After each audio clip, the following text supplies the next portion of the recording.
Зборувавме општо за физичката активност и здравието, но ајде да видиме како кардиоваскуларното здравје е поврзано со физичката активност. Колку е доволно за да го одржиме нашето срце здраво.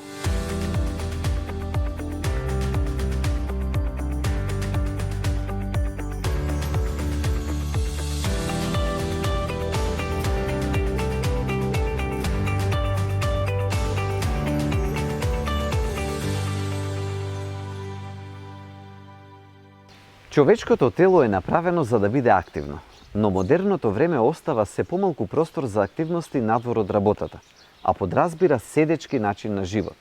Истражувањата покажуваат дека огромниот дел од населението не ги исполнува ниту препорачаните минимум 150 минути на умерена активност во текот на неделата.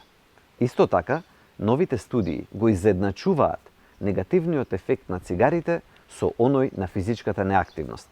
Опасностите од ваквиот начин на живот студиите конзистентно го потврдуваат, а тоа се гојазност, зголемени нивоа на крвен шеќер, притисок, масти и холестерол во крвта.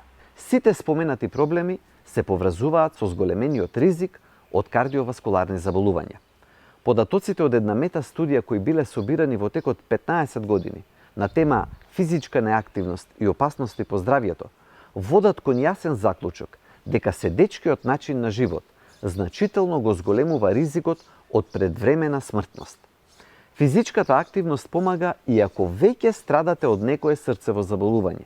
Многу е интересен заклучокот на Американската асоциација за здравје на срцето, кој вели дека луѓето со ризик фактори за срцеви заболувања, како висок притисок и останатите, имаат помал ризик од смртен исход во однос на луѓето кои во моментот ги немаат споменатите ризик фактори, но се физички активни.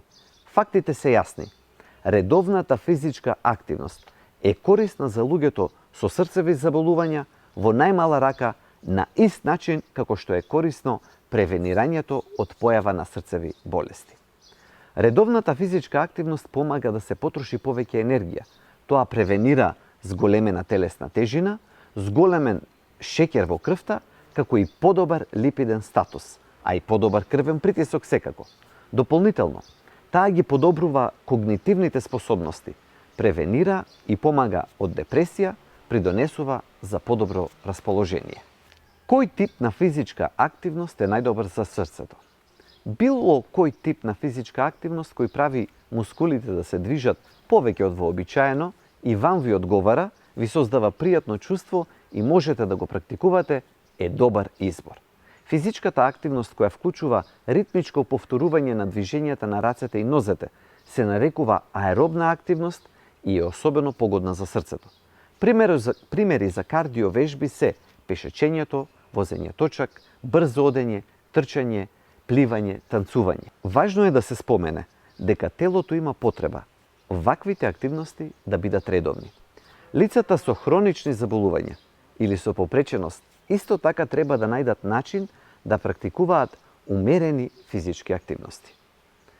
Минималната фреквенција на физичката активност според Американската асоциација за здравје на срцето е околу 2,5 часа умерена активност неделно и околу 1 час неделно потешка физичка активност. Дуплирање на овие споменати часови физичка активност во текот на неделата би довело до значително подобрување, а се над 4 часа активност има ефект плюс. Како да почнете? Многумина од нас се сосема свесни за придобивките на физичката активност и опасностите од седечкиот начин на живот. Но, воведувањето на било каква навика не е едноставно. Па како да се почне?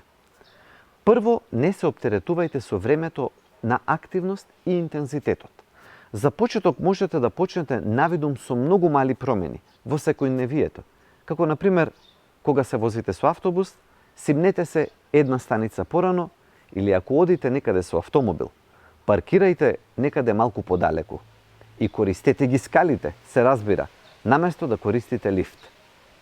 За почеток, доволно е 1% од времето од 24 часа да го посветите на физичката активност, а тоа се 15 минути.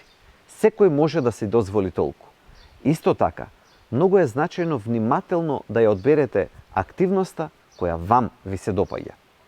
Само на тој начин навиката ќе биде трајна, а почетокот ќе ви делува полесно и поприфатлив.